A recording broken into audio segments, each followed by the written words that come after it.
Okay, down anti-strange, and this is a meson here, but let's pretend we don't know. Okay, so the down has a baryon number of 1/3, right? And then anti-strange would be, well, anti-strange would be negative 1/3, right? So that adds up to 0. So if it has a 0 baryon number, it must be a meson.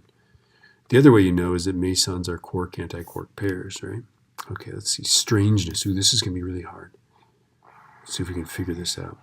The regular strange quark has a strangeness number of -1, but the anti-strange has a strangeness number of +1. I've got that. Okay, let's look at the charge. Down is -1/3. Let's see, anti-strange is +1/3. That's because the strange would be -1/3, but the anti-strange, you're so strange, your anti-strange is 0. So it has no charge, has strangeness of 1. It is a meson. We could look it up. All right.